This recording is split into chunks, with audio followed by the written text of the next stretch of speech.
In the quiet town of Maplewood, Illinois, where neighbors left their doors unlocked and folks still waved from their porches, tragedy struck without warning. Lilly Grant, 18 years old, quiet, polite, and always lost in thought, vanished one cold October morning in 2022.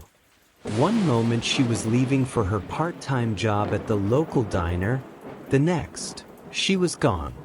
Her disappearance sent shockwaves through the small community.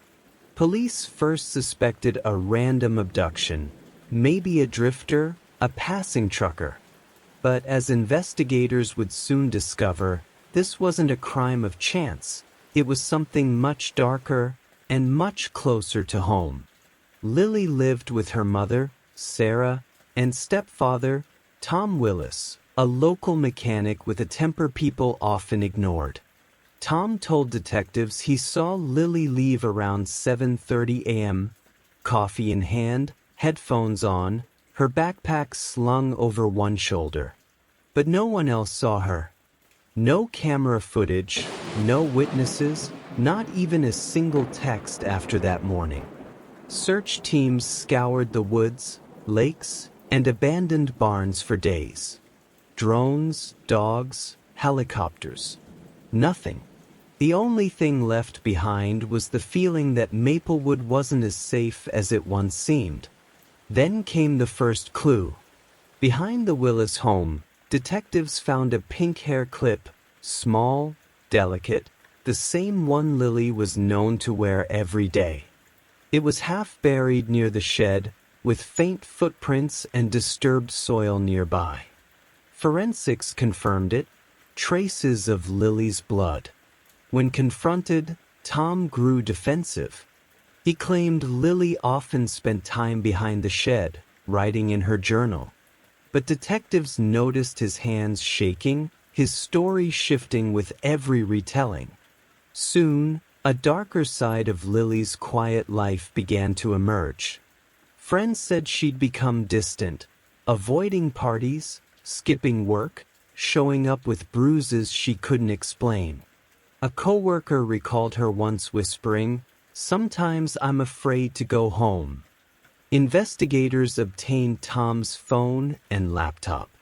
The search history told its own story, erasing GPS history. How long before police find a missing person? Can deleted messages be recovered? As the town braced for an arrest, the case took an unexpected twist.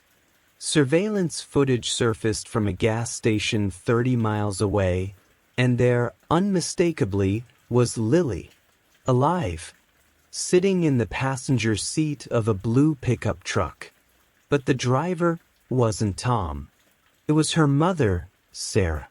When confronted with the footage, Sarah broke down. She confessed that Lilly had begged her to leave, to get away from the man who had turned their home into a cage.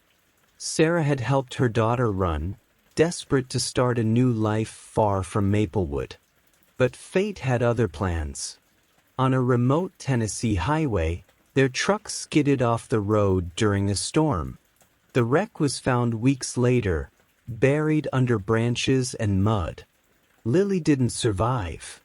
Tom Willis was arrested soon after, not for murder, but for abuse, obstruction, and perjury.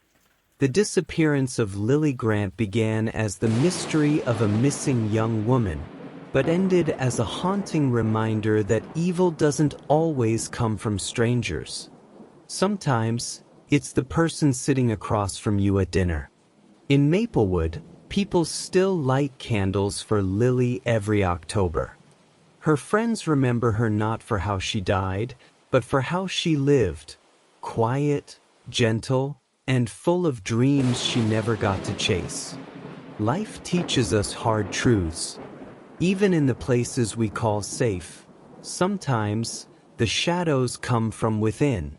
If you found this story haunting and thought-provoking, subscribe to True Shadows for Real, where every mystery hides a truth and every truth casts a shadow.